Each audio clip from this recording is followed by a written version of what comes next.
I'm just throwing it out there. What do y'all think about the whole light skin versus dark skin debate? Do you think should we even be having those type of debates? Why is it a thing? I think it's part of the game. Divide and conquer type of thing. It's part of the game. What do you mean? Elaborate. Yeah. I mean, we know there's this underlying game in the society that we live in. So it's almost like religion. It's almost like which political side do you take on. It's, I think it's just that. And it's just one of those things where you win the game by dividing the people. You know, it's almost like, basically, if we come together and work together, we can actually overcome all of life's or society's obstacles. But the fact that we allow ourselves to be divided with labels, per se, labels that we've come to understand and personally identify with. So being that we allow that to happen, then whoever is the master of the game wins, basically. I don't know if some of you have watched the few movies and documentaries out now. Most of the movies, I'm going to speak from what I've seen, not from what I've read. These are movies, you know, like 12 Years a Slave, right? The slaves would have kids with the masters, right? The white master. Right. And then the child would be led into the house, but the mother wouldn't, based on the color of their skin. And sometimes as a slave, you'd also be picked according to how you looked and where you would work. So if you're predominantly lighter, you'll be housemaid. If you're predominantly darker, you'll be picking cotton. So at that time, back then, it was totally different because already our black people, were seeing this, that we're picked according to what we look like.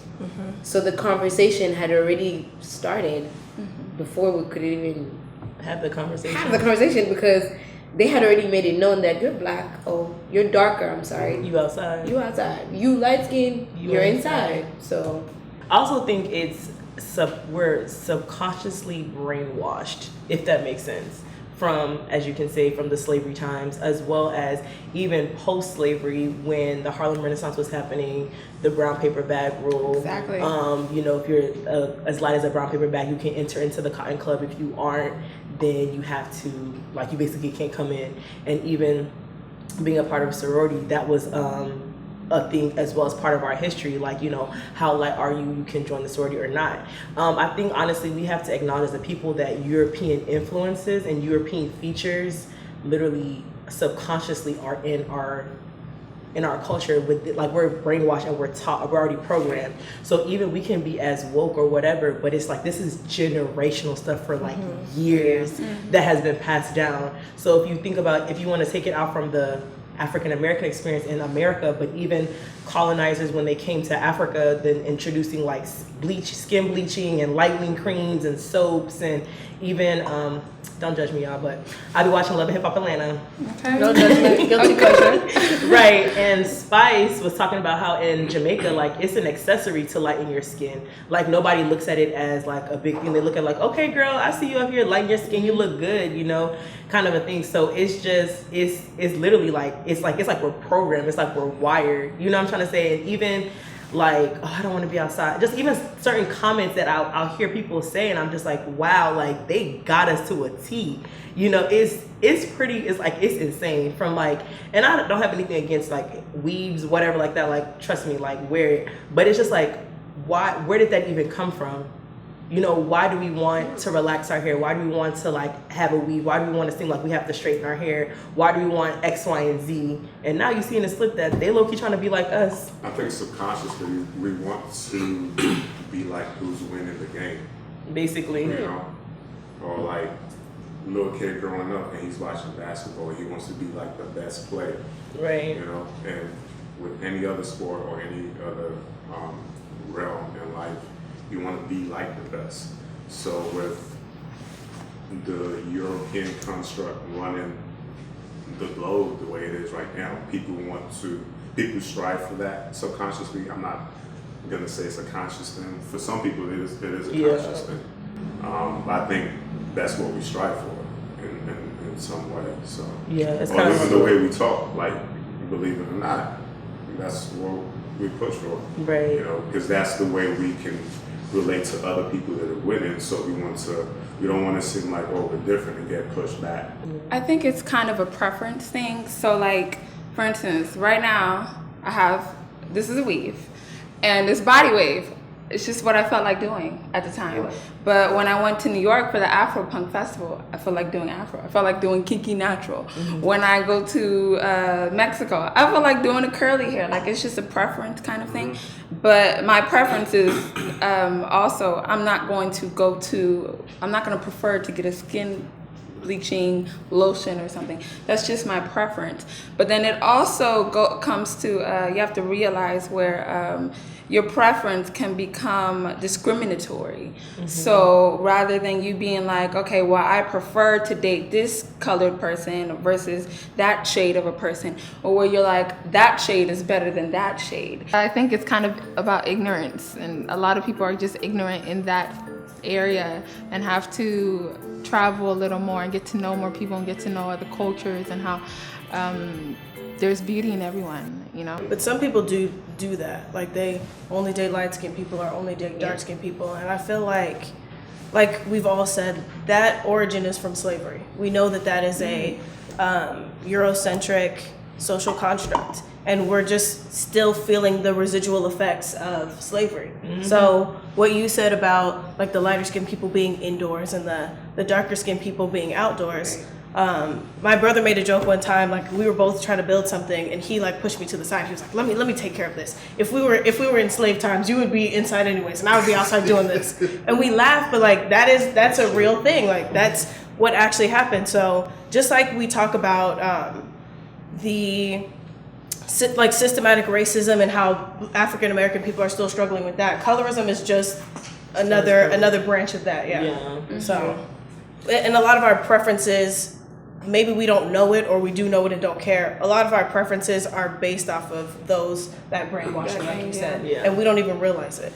My preference is a black African man, you know, that burnt to the crisp, like burnt meat, you know. A few months ago, I thought I knew the man I was gonna marry. I thought God gave me the epiphany and told me, Selena, this is your guy. And he was not dark skinned. He was actually quite light skinned. My whole point is that I'm not like colorist or racist or whatever. It was just what I thought I liked. What's happening right now is the fact that, you know, once you're of a darker shade, whatever, you're supposed to be inferior. But I'm not inferior though. You see that?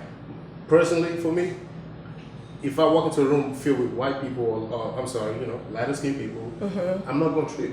I'm good. So I feel if I can feel like that, why can we or why can other people even darker than I am feel that way? So why do they have to feel inferior to where they need to bleach their skin or? It's your experience, you know. Like you're saying that you were bullied. There's people who are darker than you who weren't bullied, and there's people like our experiences. Like for example, Megyn Kelly. I don't know if y'all know her, but she's a talk show host, and she talked about blackface, and she said that she didn't understand blackface, and like when she was a kid, like in the 50s and 60s, that blackface wasn't an issue, like it wasn't disrespectful. Yes, it was. But her experience was she wasn't around black people. She didn't engage with them, so she didn't understand that was disrespectful. So because of your experience, you don't feel inferior. But somebody else's experience of if somebody was bullied by a light-skinned person or bullied by anybody for the color of their skin, they're automatically, like when they grow up, going to feel the residual effects of that. Right. I also think it's because you're a man. Black men are treated, I mean, you're a schnack, like, you know,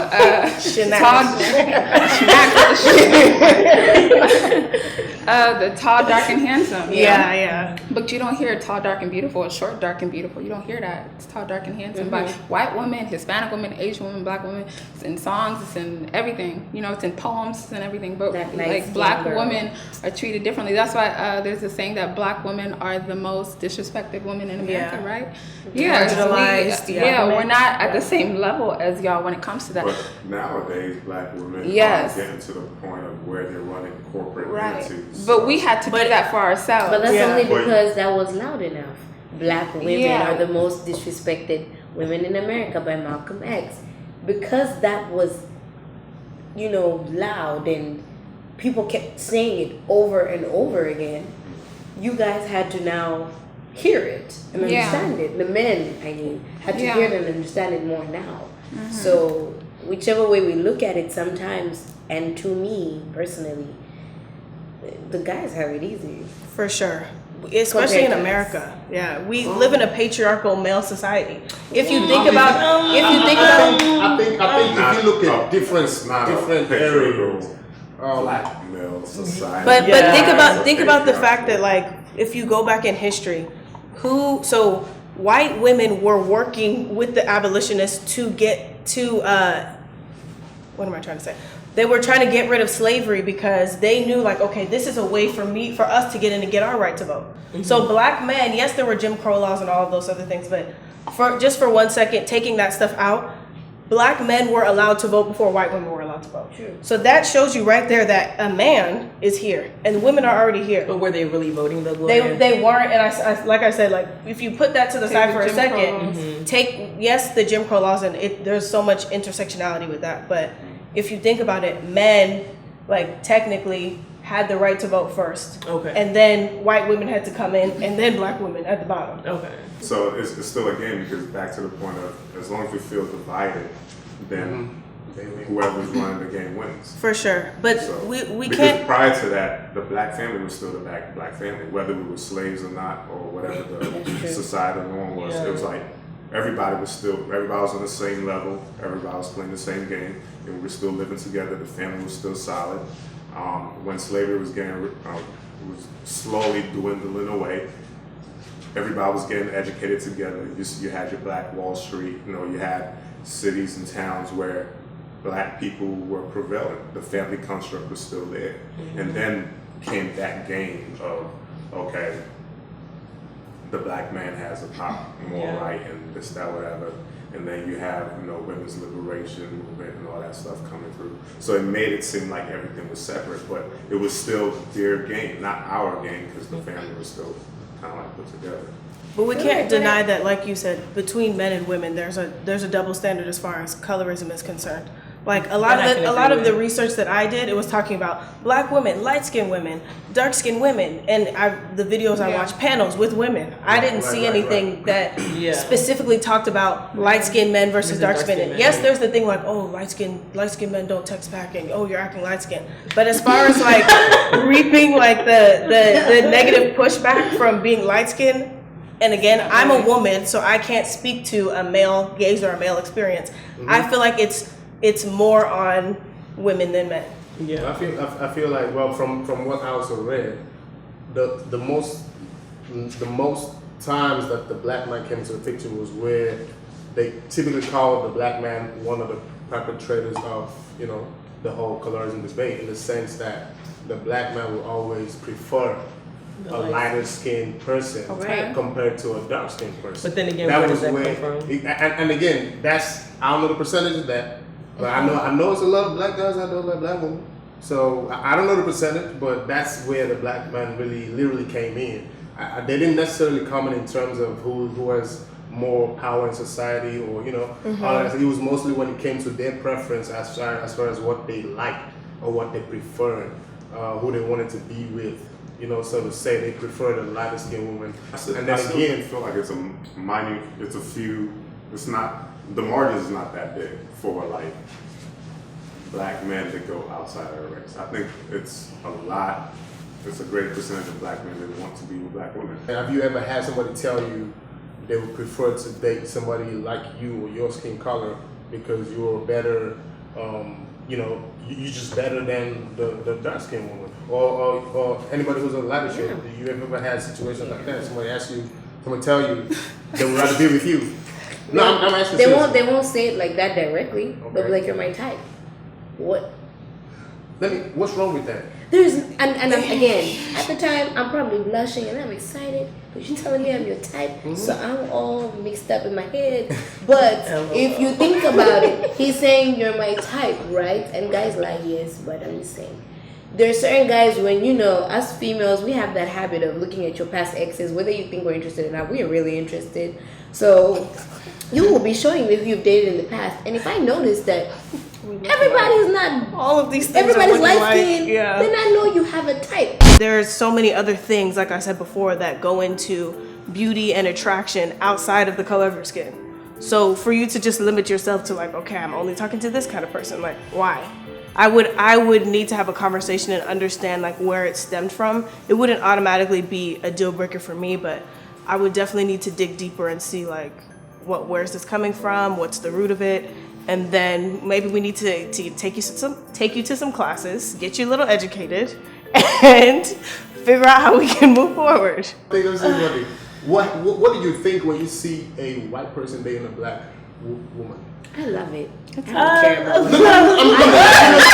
I love it. I love it. I'm talking preference right here. I'm throwing that out there for a reason. What do you think? Well, and also, don't look at it from the white person's perspective. Look at it from the black woman's perspective too. I have a dear brother of mine, Tupac Shakur, said he just liked women. Like, it was never, I don't like light-skinned women, I don't like dark-skinned women, he just liked women. So in a sense, it's like, where did your preference, in a sense, come from that you just prefer light-skinned men or you just prefer dark-skinned men?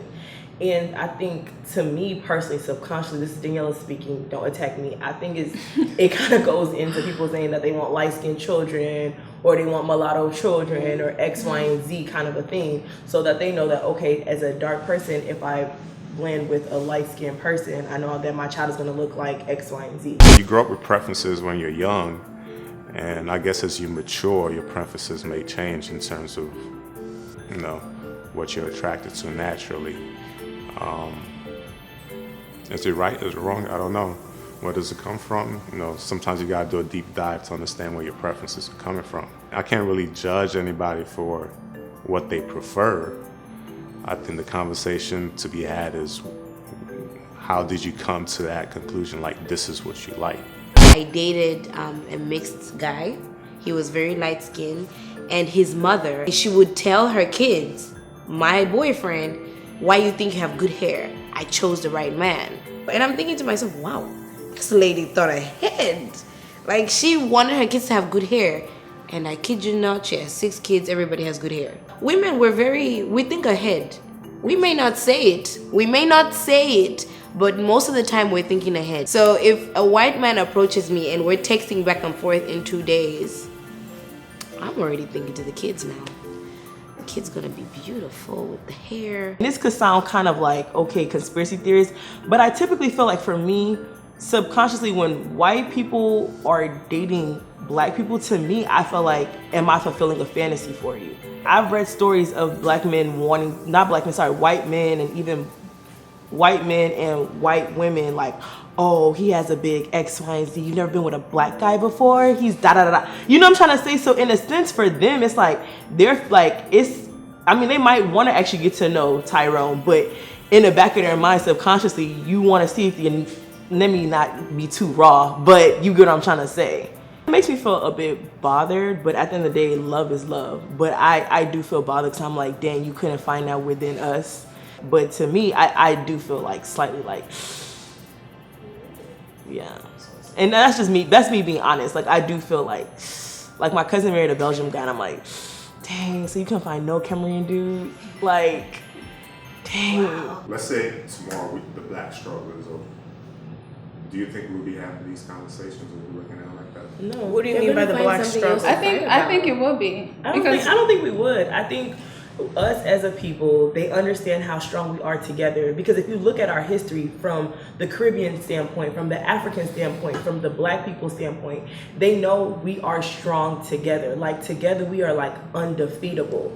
So in a sense, like my brother said about these games, it's a game to constantly keep us divided. So if we're not going to talk about colorism, the next time we gather here is going to be Africans versus African Americans. The next time we gather here is going to be, it's going to be something, people who live in the projects versus people who grew up, with a better lifestyle. You know what I'm trying to say? it's always something to keep us somewhat divided. But I feel like if we were united, then we wouldn't be having these conversations. If we knew how to take care of our hair, we wouldn't be having these conversations. I cut my hair off because I couldn't take it. Like, I could not literally physically take it anymore. Like, I was like, I don't know how to do my hair. You know what I'm trying to say? Which, in a sense, sometimes I wish that I actually took the time to learn.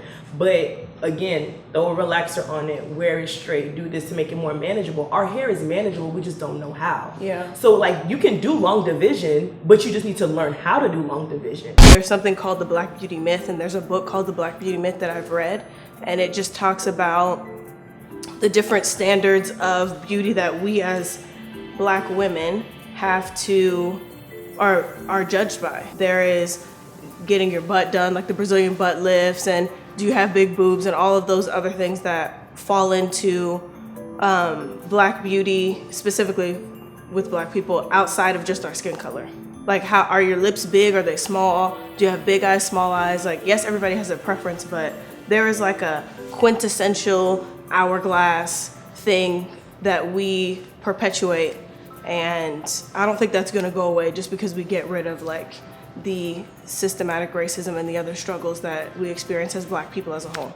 Back when I used to get, when I used to like more so date light skinned guys, I used to always get hit with the, oh, you cute for a dark skinned chick, or you cute for that. Yeah, and I'm just like, and so to me that was, it's very, very insulting, because it's like, so am I supposed to be ugly? That's so totally an insult, because dark-skinned women are not ugly, and we're not supposed to be ugly. So what do you mean by cute for a dark-skinned girl? But one thing I have noticed is that typically came, I won't say for now, but that typically came from a guy who grew up in the hood, Black American men.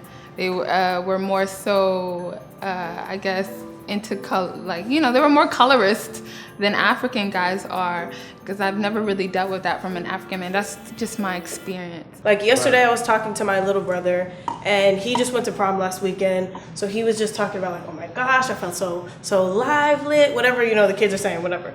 And he was like, wow, this is the first time where I actually felt like, you know, I'm a dime D. And I was like, what are you talking about? Like, why are you saying that? And he said that he always thought that because he was dark skinned that nobody would ever like him. And I was like, what? You don't and know. that, I was like, that is the most disgusting thing that I've ever heard before in my entire life.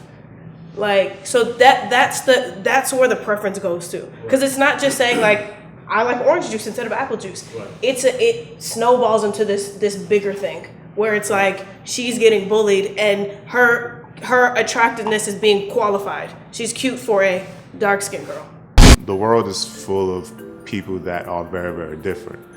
Take a flower, for instance. There's many different kind of flowers out there that come in many different shades, colors, and all that. And they're all still beautiful. Just because somebody picks up a yellow flower and says this is a standard of beauty, that don't make it correct. It doesn't mean that's what it is, even though the world may believe that. So for those out there that are getting bullied or being told that they're not beautiful for the tone of their skin, I just want to let y'all know that you have to remind yourself, remember that you come from kings and queens, or what we call gods and goddesses. It's beyond being a human being. It's about your state of mind and understanding where true beauty comes from. You know, you have to love yourself, even though the world may sometimes not love you. Your skin color doesn't define you. You don't feel like you have to be light to make it. What you need to make it is God, to be honest. Like, that's what you need to make it. Your skin color, like, you could be, you know, dark as dark or light as light, but if you don't have that God factor, you can only go but so far. I'm seeing and listening to all of this, and I'm like, you know what? Just imagine people in my country where I come from right now. They're not saying this type of thing. They're not having this type of conversation. They're not, you know, so it's like, it goes back to one thing, exposure, which we talked about the other time, exposure, or just you're in a, I hate to say, but you're in a more developed country with all this stuff evolving every single day. So it's your exposure, what you're exposed to. Subconsciously, the media is still feeding us lighter skin, so that it's still that slavery mentality. Like, the media obviously plays its own part in the whole light skin, dark skin debate. The creators of this game that we're talking about, I feel like they saw a good avenue to push this game out and spread this game and disseminate this game for the world. The media was just a tool that was used at the end of the day to kind of like, you know, spread this message, and we fell for the message, and we believe what we see as human beings, and we just took it and we just acted dumb, man. We let this thing use us. Today people will see something on social media and just believe it for what it is and not even bother to, you know what, let me go check this out. Is this even real? Is this for real? No, we just like, okay, this is correct. And then at your fingertip right there, you're already spreading it to other people and letting people know this is, and they also believe in it. Even the music industry is somewhat, I want to tread lightly with my words, but somewhat, if you look in it, it's another form of slavery in a sense. Light skin sells, of course I'm gonna look like what it is, and especially you have the record label down your neck. There's a reason why Beyonce is where she is and Kelly is where she is. You know what I'm trying to say? And not to say that, but I'm pretty sure if Kelly was probably the same color as Beyonce, it would be different. There's a reason why Beyonce was the forefront and the other girls was in the back. I know I can speak from my country in Uganda. What I think from what I see, you are like held higher if you're lighter. Like for instance, you can have two sisters, and I guess, I don't know, let's take it back in the day. Father is gonna marry off one of his daughters to the richer guy or whatever. They're gonna take the lighter one. I agree with that, because Africa still dealt with colonialism. It's not as developed as it is here in this developed nation. I think we're back home. The economic status is everybody's on the same playing field. It's not like when you had slavery here and the light-skinned person was in the house. So you see that there's a divide. The game didn't happen like that over there. Everybody's dealing with the same thing, whether you're light-skinned, dark-skinned, whatever you want to call it. Yes, every once in a while, you know, there'll be a statement made about light-skinned people in terms of being better, but it's not a conversation where you hear that all the time. So I just think the game is played different there, because everybody's just on the same playing field for the most part. You're super rich, and then you just have everybody. Do we think that the more you're exposed to certain things, the more you begin to have more preferences or more choices to choose from, right? Is that what that's you see where I'm trying to go with that? Yeah. So the more you have more like if I were to pick a soft drink or a cold drink and I have just a Coke, I'm gonna go with a Coke. Yeah. But if I had a Coke and a Fanta and a Pepsi and a Sprite and then I have to choose, that's where the preference. That's what I'm trying to say. That's where preference comes from. Well, you see what so I'm saying? what's your status quo? Like your status quo is Coke, and then below that is Kroger Cola. So everybody's pushing for Coke. You know what I'm saying? So and that's just how it is. So like, and what I meant by the black struggle is like, let's say the standards of beauty was black people versus what colonialism has developed it to be. I feel like this conversation wouldn't happen the way we're having it. It'll be a different conversation. For sure. And that's what I meant by that. Or like just the economic struggles. Let's just say that, you know, the troubles of the everyday black person did not exist anymore. I just feel like it'll be a more even playing field. I don't think it will be. No, I don't know if it would be. I think it will still be. I think at the end of the look, we're human beings. At the end of the day, it will still be this thing of, you know, this, I like this better than this. It's just a thing. And now it becomes an issue when you make that thing tie into the whole, you know, colorism, racism, whatever. When you make it that, You discriminate. when they make comments like you're good for a dark-skinned girl, that's when you're taking it. Like if I like a dark-skinned girl, I like a dark-skinned girl. And that's me saying, even if I was a white person saying, this is my preference, that's my preference. If I like, as a black person, if I like a white person, a white girl, that's my preference. Why should it go beyond that? You see, but if I begin to make a statement saying, yeah, the last girl I dated, she was black, she was trash, and that's a problem. No, I'm being real. No, I think it's because of again what someone has been through. And that's what I think that's where it comes from. So, like you said, you were bullied, right, for being dark. I was bullied for being light skinned. Light skinned. That term is only defined in my country. I don't, you know, here it's a whole different thing. But in my country, I'm light skinned. So when a guy is trying to talk to me, it won't be the same as when he's talking to a dark skinned girl in my country. He will talk to a dark skinned girl with more respect because in his mind, she has more respect for herself. Me, on the other hand, I'm fast. I'm trying to get pregnant. I'm probably running around the clubs. I'm doing things that, for my skin tone, I should be doing. I think the world me. makes our skin tone define our beauty because Yes. we ourselves put each other in categories. Like, I'm not gonna say that white people don't continue to perpetuate colorism, but we as Black people perpetuate colorism more than anybody. Right. And for me, I've shared the story that I went to a predominantly white institution where I was one of like, me and my brother and maybe like one other person were the only Black people at the school. So until I left that school and went to public school when I was a sophomore, I didn't know that I was considered light skinned. I had no idea. So that I remember the very day when one of my friends was like, "Oh, this guy was asking who is your light skinned friend." I was like, "Me?" That was when it first dawned on me that I'm classified as a light skinned person. I think it is closed minded. The person that would say that to me has this idea of what a Black person is to them. And because I don't fit into their box, that I'm not Black, which is completely like riddled in fallacies. People have said that to me several times. They think that I'm maybe mixed, that I'm Asian because I have really small eyes. But I literally have to show people pictures of what my parents look like to prove to them like I'm not mixed, I'm Black. Again, I'm speaking from a woman's gaze.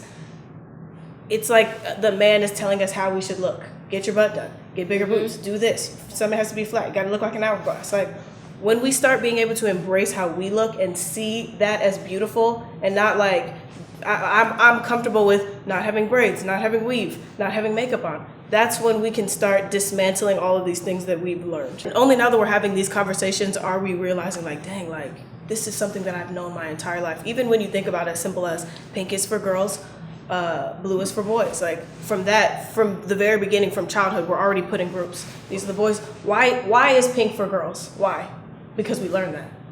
So when we start dismantling those little things that we've learned, all of these social constructs,